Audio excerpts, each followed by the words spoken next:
Taiwan company, ಒಂದು Foxconn company ಅಂತ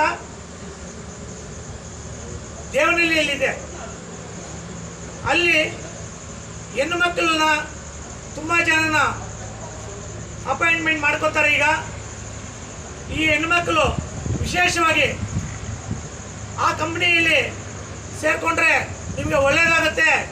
ಯಾಕಂತಂದರೆ ಅಲ್ಲಿ ವಸತಿ ಸೌಲಭ್ಯ ಇದೆ, ಊಟದ ಸೌಲಭ್ಯ ಇದೆ, ಒಂದು ಕಾಲೇಜಿಗಿಂತೂ ಇನ್ನೂ ಹೆಚ್ಚಿಗೆ ಸೌಲಭ್ಯ ಥರ ಇರುವಂಥ ಒಂದು ಕ್ಯಾಂಪಸ್ ಥರ ಇರೋದ್ರಿಂದ ಅಲ್ಲಿ ಸೇರಿಕೊಂಡ್ರೆ ಎಲ್ಲ ಅನುಕೂಲಗಳಿದೆ ಅಂತ ಹೇಳ್ಬಿಟ್ಟು ಈ ಸಂದರ್ಭದಲ್ಲಿ ಹೇಳ್ತೀನಿ.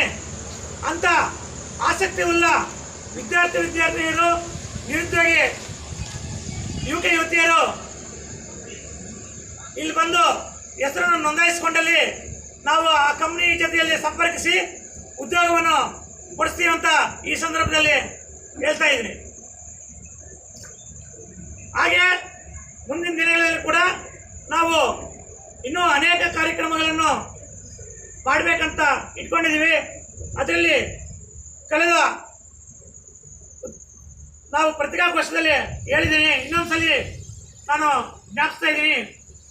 ಶಿಕ್ಷಣ, ಉದ್ಯೋಗ ಮತ್ತು ಆರೋಗ್ಯದ ವಿಷಯದಲ್ಲಿ ಈ ಮೂರು ವಿಷಯದಲ್ಲಿ ನಾವು ಆಸಕ್ತಿ ವಹಿಸಿ ನಾವು ಏನು ಸಮಸ್ಯೆ ಇದೆಯೋ ನಮ್ಮ ಕೈಲಾದಷ್ಟು ನಾವು ಎಲ್ಲ ಬಗೆಹರಿಸ್ಕೊಂಡು ಕೊಡ್ತೀವಿ ಅಂತ ಹೇಳೋಕ್ಕಾಗಲ್ಲ.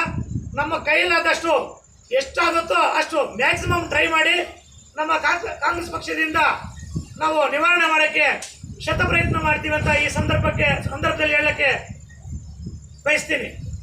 ಹಾಗೆ ಮುಂದಿನ ತಿಂಗಳಲ್ಲಿ ನಮ್ಮ ತಾಯ್ಲೂರು ಹೋಬಳಿಯಲ್ಲಿ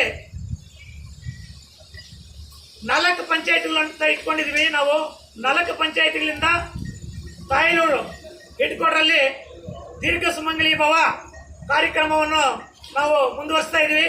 22/8/2025 ಶುಕ್ರವಾರದಂದು ಬೆಳಗ್ಗೆ 10 ಗಂಟೆಗೆ ಈ ಕಾರ್ಯಕ್ರಮವನ್ನು ಮಾಡಬೇಕಂತ ನಮ್ಮ ಪಕ್ಷದ ಎಲ್ಲ ಕಾರ್ಯಕರ್ತರೆಲ್ಲ ಮುಖಂಡರೆಲ್ಲ ತೀರ್ಮಾನ ಮಾಡಿದ್ದೀವಿ. ಈ ಕಾರ್ಯಕ್ರಮ ಕೂಡ ನಿಮ್ಮೆಲ್ಲ ಸಹಕಾರ ಬೇಕು ಅಂತ ಈ ಸಂದರ್ಭದಲ್ಲಿ ಹೇಳ್ತಾ ನನ್ನ ಮಾತನ್ನು ಮುಗಿಸ್ತಾ ಇದ್ದೀನಿ. ಜೈ ಹಿಂದ್, ಜೈ ಕರ್ನಾಟಕ.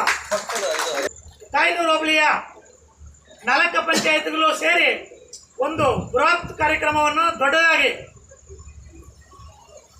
ದೂಲಪಲ್ಲಿ, ಮೋತ್ಪಲ್ಲಿ ಪಂಚಾಯಿತಿ, ತಾಯ್ಲೂರು ಮತ್ತು ಎಮ್ಮೆನತ್ತ ಪಂಚಾಯಿತಿ ಸೇರಿ ಸುಮಾರು 6,000ರಿಂದ 8,000 ಅಕ್ಕ ತಂಗಿಯರು ಈ ಕಾರ್ಯಕ್ರಮದಲ್ಲಿ ಪಾಲ್ಗೊಳ್ಳಲಿದ್ದಾರೆ.